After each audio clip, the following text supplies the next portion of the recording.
வந்து இந்த தோட்டத்தை சரி பண்ணலாம். மழை பெஞ்சதுனால எல்லாமே கொஞ்சம் இதுவா இருக்கிறதுனால இந்த பைப் எல்லாம் கொஞ்சம் எடுத்துட்டு கொஞ்சம் சரி பண்ணி விடலாம்னு சொல்லிட்டு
டைம் கொஞ்சம் டிஸ்டர்பன்ஸா இருக்கிறதுனால அதை வைக்க தள்ளிட்டு நம்ம இதை எடுத்து வச்சிடலாம்.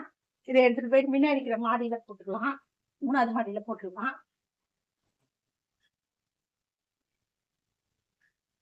இங்க தரையெல்லாம் போட்டுக்கலாம், செடியெல்லாம் வைக்கிறது சரியில்லைன்னு இதை எடுக்கிறோம்.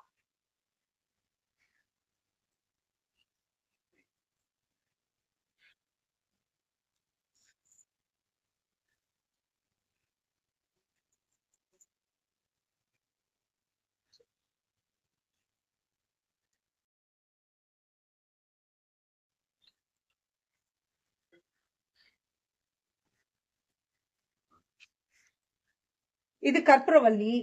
இந்த கற்பூரவள்ளி வந்து இந்த இதழ் வந்து நல்லா பெருசு பெருசா வரும். அந்த இதழை வச்சு நம்ம இதை சாப்பிட கூட செய்யலாம். சளி இருமல் அதெல்லாம் வராது.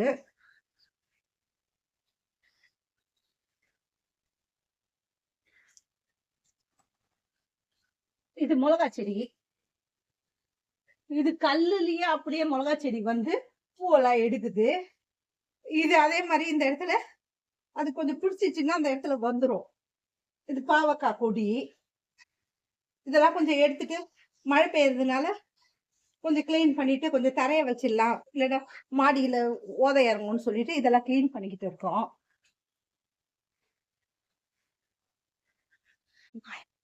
இது வந்து சுண்டக்காய் மரம் மாதிரி பெருசு. இது கொடுக்காய் புளி மரம்.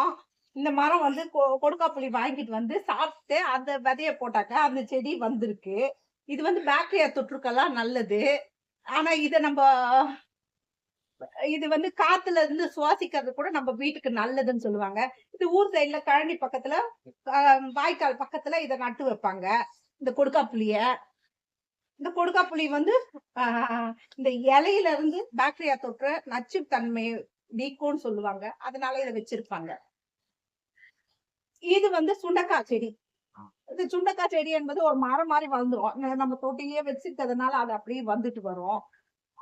இது வந்து சுண்டக்காய் வந்து நம்மளுடைய தைராய்டுக்கு இதுக்கெல்லாம் சுண்டக்காய் சாப்பிட்டு வந்தா நமக்கு இரும்பு சத்து கிடைக்கும். அதனால அந்த செடியை வச்சிருக்கோம். அடுத்தது கீழே இருக்கிறது வந்து வெள்ளை பொடு சம்பங்கி. சம்பங்கி இப்பதான் பூத்து முச்சுது, கட் பண்ணி விட்டுருக்கேன். அதுக்கு அதனால வெள்ளை வெள்ளையா பூக்கும். நம்ம கரும்பு வாங்கிட்டு அந்த கணுவை எடுத்து நட்டு வச்சோம். அது ஒரு வருஷத்துக்கு அப்படியே வரும். அதனால சும்மா அப்படியே போட்டு வச்சிருக்கோம். அதுவும் அப்படியே தழிச்சு அது அப்படியே வந்துட்டு இருக்குது. அதுக்கு ஒண்ணும் இல்லை, நம்ம வீட்டுல செய்யற காய்கறி எழுதறி எல்லாத்தையும் போட்டு விட்டோமா அது அப்படியே மக்கி அது நமக்கு நல்லா கொஞ்சம் நல்லா திக்கா கரும்பு வளையும். அதே மாதிரி இது மகரம் பூ மரம். இது வந்து ஃபார்ம்ல இருந்து கொண்டு வந்து இது கொஞ்சம் நல்லா பொன்சாயிலேயே கொஞ்சம் பெருசாயிடுச்சுன்னா நம்ம இடத்துல எடுத்துட்டு போய் வைக்கலாம் அப்படின்னு சொல்லிட்டு தான் நான் இதை போட்டு வச்சிருக்கேன். நம்ம தோட்டத்துக்கு வந்துச்சுன்னா நம்ம வீட்டு நாங்க இருக்கிற அந்த வீட்டுக்கு எடுத்துட்டு போய் வைக்கலாம்னு சொல்லிட்டு இதை வச்சு பொன்சாயிலேயே வளர்த்து வைக்கிறோம். சின்னதாவே இருக்கட்டும், அப்புறமா நட்டு விடலான்னு சொல்லிட்டு. இதுதான் முக்கியமான ஒரு செடி. இது பேர் வந்து துளசி. இந்த துளசி வந்து ஒவ்வொரு வீட்லயும் துளசிலயே எத்தனையோ துளசி இருக்கு. நம்ம பாத்தீங்களா இங்க ஒரு துளசி. இந்த துளசி இதழ் வந்து எப்பயோ சாப்பிட்டோமா, அதுவும் உடம்புக்கு வேண்டிய ஒரு ஆரோக்கியமான ஒரு இது. அதனால துளசி கம்பல்சரியா எல்லார் வீட்லயும் இருக்க வேண்டியது. துளசி, ஆஹ் கற்பூரவள்ளி, இதெல்லாம் வந்து மருத்துவ குணம் நிறைய இருக்கும்.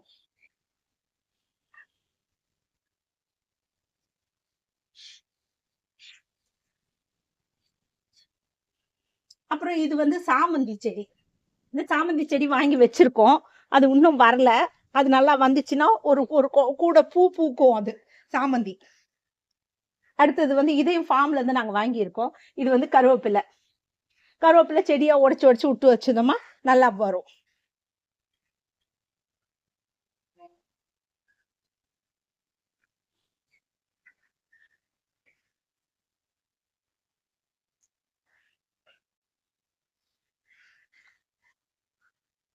இது வந்து லெமன் கிராஸ்.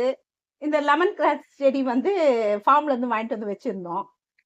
இதையும் வந்து சாப்பிடலாம்.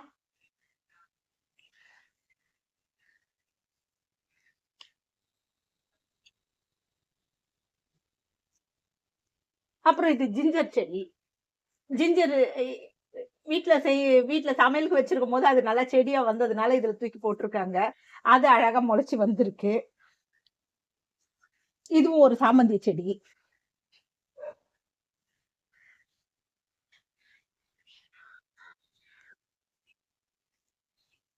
நல்லா அடுக்கு அடுக்கா பூக்குது பாருங்க. இந்த மல்லினா இப்படிதான் பூக்கும். ஒரு அடுக்குலயே வந்து இத்தனை அடுக்கு பூக்கும்.